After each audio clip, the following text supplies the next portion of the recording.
అన్న అచ్చంగా పాత శత్రువులే జరుగుతారా కొత్త శత్రువులు కూడా అంటే హలో ఇద్దరు ఉంటారు. పాత శత్రువులు కొంతవరకు వెంటాడారు ఇశ్రాయేలుని, ఎర్ర సముద్రం దాకా వెంటాడారు. ఎర్ర సముద్రం దగ్గర మొత్తం అందులో మునిగి సచ్చారు. స్తోత్రం. ఇక వాళ్ళు ఒడ్డెక్కారు. ఎవరు? ఇశ్రాయేలీలు. అమ్మయ్యా, ఫరోగాడి పీడ వదిలింది. స్తోత్రం. ఎవరి పీడ వదిలింది? ఫరోగాడి పీడ వదిలింది. ప్రాచీన పురుషుడు అనేవాడు చచ్చాడు.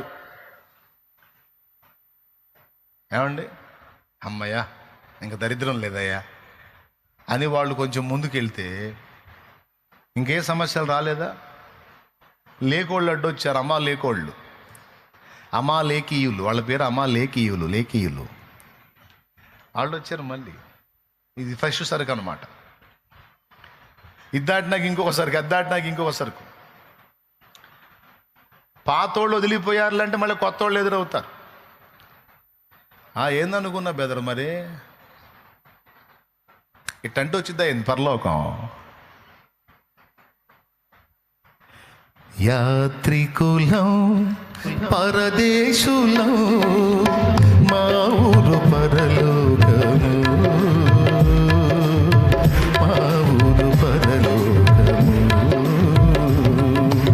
యాత్రికులం పరదేశులం మా ఊరు పరలోకము, మా ఊరు పరలోకము. ఏమండి? పిచ్చి మహారాజు ఎంత మంచోడో దేవుడు. ఇప్పుడు మీకు డౌట్ వచ్చి, నువ్వు చదివించిన వచనం ఏంది, నువ్వు చేసే ప్రసంగం ఏంది? వస్తా ఆ వచనం దగ్గరికి వచ్చి టచ్ చేసే ముగిస్తా. ఆ వచనం ఎందుకు ఎత్తుకున్నా కూడా చెప్తా. పిచ్చి మహారాజు ఎంత మంచోడండి. అసలు వాళ్ళు ఐగుప్తు నుంచి కనానుకు చేరటానికి వేరే దారి ఉంది. ఆ దారిని బానీలేదంట. ఆ దారిన యుద్ధం చూసి వాళ్ళు వెనక్కి తిరుగుతారేమో అని చుట్టుదారి యగు ఎర్ర సముద్రపు మార్గాన నడిపించాడట. తెలిసి వీళ్ళ సైకాలజీ తెలుసు. అదురుబోతు సరుకు సెగ తగిలిందంటే జంప్ అవుతారు అని తెలిసే వీళ్ళ చుట్టుదారి గుండా నడిపించడానికి ఇష్టపడ్డాడు. అడుగడుగున వాళ్ళకు వచ్చిన ఇబ్బందులు ఆయనే డీల్ చేసి అయిపోయావరా అనుకున్నప్పుడల్లా ప్రత్యక్షం అవుతున్నాడు. మన బతుకు కూడా అంతే ఉంటుంది. యాజ్ ఇట్ ఈస్గా అయిపోయింది అనుకున్నప్పుడు ఎంటర్ అవుతాడు, డీల్ చేస్తాడు, మళ్ళా పక్కన పడేస్తాడు. మళ్ళీ కొంత నడక సాగిద్ది. మళ్ళీ అయిపోయిందిరా ఈ దెబ్బ, అయిపోయాం అనుకున్న మళ్ళీ ఎంటర్ అవుతాడు, మళ్ళీ డీల్ చేసి పక్కన వేస్తాడు, మళ్ళీ వదిలేస్తాడు. అసలు ఎందుకు మనకు అందుబాటులో ఉన్నాడా లేడా అనిపిస్తుంది. మనల్ని కనిపెడుతున్నాడా లేదా అనిపిస్తుంది. పట్టించుకుంటున్నాడా లేదా?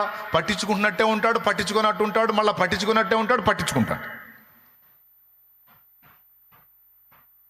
స్తోత్రం. ఇంతకు ఇశ్రాయేలును పట్టించుకున్నాడా వదిలేశాడా? పట్టించుకున్నాడు. ఎక్కడెక్కడ అవసరం అక్కడ ఎంటర్ అయ్యాడు, సమస్యలను డీల్ చేశాడు, దాటించాడు, జయమిచ్చాడు, సాగించాడు. ఎలా సాగించాడో భక్తుడు చెప్పాడు.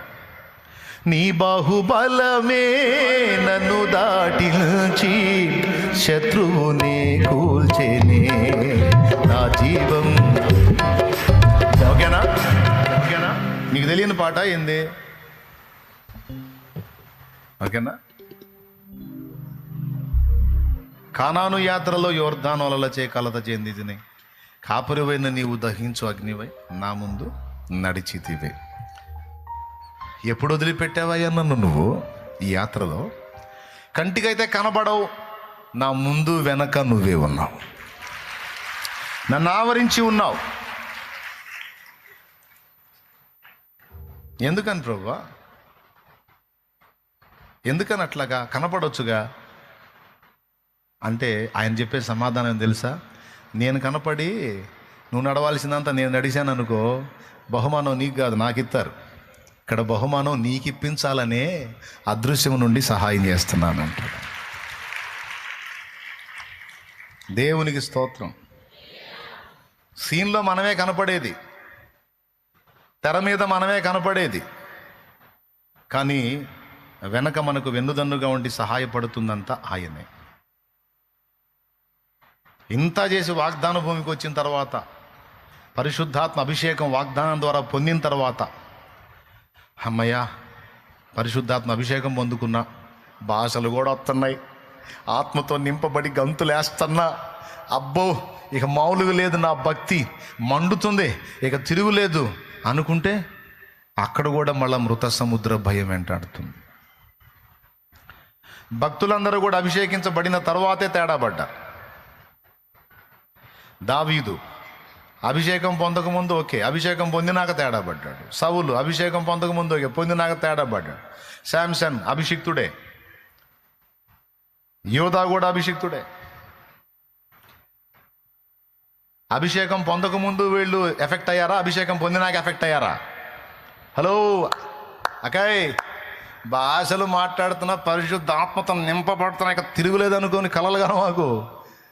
నువ్వు అభిషేకంతో నింపబడి, ఆత్మతో నింపబడి భాషలో మాట్లాడినా నీకుండే కోటింగ్ నీకుంటుంది అక్కాయ్, నీకుండే కోటింగ్ నీకుంటుందనే. ఎందుకంటే వినండి, పరిశుద్ధాత్మతో నింపాడు అంటే అర్థం ఏమిటంటే, పరిశుద్ధాత్మ అభిషేకంతో నింపాడంటే అర్థం ఏమిటంటే, ఇక సీన్లో నిన్నే ఉంచబోతున్నాడు, ఫైటింగ్లో నిన్నే దించబోతున్నాడు. అప్పటిదాకా నీ పక్షంగా ఆయన పోరాడిన వాడు ఇప్పుడు ఆయన వ్యక్తిగా అభిషేకమై నీ మీదికి వచ్చి ఇక నీలో ఉండి నీతో ఉండి ఆయన పోరాడతాడు. అది విషయం. మొదటేమో నీకు నాకు బయటుండి పోరాడాడు, ఇప్పుడు అభిషేక రూపమై ఆయన మన మీదికి వచ్చి పోరాడతాడు. అందుకే పరిశుద్ధాత్మ చేత నింపబడిన తరువాత భక్తులు శత్రువుని ఎదుర్కొన్నారు. కావాలంటే మీరు వెనక్కి వెళ్ళి పాత నిబంధన పరిశీలించుకోండి, కొత్త నిబంధన కూడా చూడండి. ఆత్మతో నింపబడ్డ తర్వాతనే దావీదుకు సింహం ఎదురైంది. ఆత్మతో నింపబడ్డ తర్వాతనే యెహోవా ఆత్మ దావీదు మీదికి బలముగా దిగి వచ్చిన తరువాతనే ఎలుగుబంటి ఎదురైంది. యెహోవా ఆత్మ దావీదు మీదికి బలముగా దిగి వచ్చిన తరువాతనే గొల్యాతు ఎదురయ్యాడు. యెహోవా ఆత్మ దావీదు మీదికి బలముగా దిగి వచ్చిన తరువాతనే సౌలు శత్రువు అయ్యాడు. ప్రాణాలు గుప్పెట్లో పెట్టుకొని పరిగెత్తాల్సి వచ్చింది దావీదు. ఎంతమందికి అర్థమవుతుందో ఏమో. మనం అభిషేకము చేత నింపబడిన తరువాత యుద్ధ భూమిలో మనం నిలబడాల్సి ఉంటుంది. చాలా సాక్ష్యాలు ఉన్నాయి ఇలాగా. అయితే మన మీదున్న పరిశుద్ధాత్మ నాడు దావీదుకు జయమిచ్చినట్టు మనకు కూడా జయమిస్తాడు. ఇది మనం గుర్తుపెట్టుకోవాలి.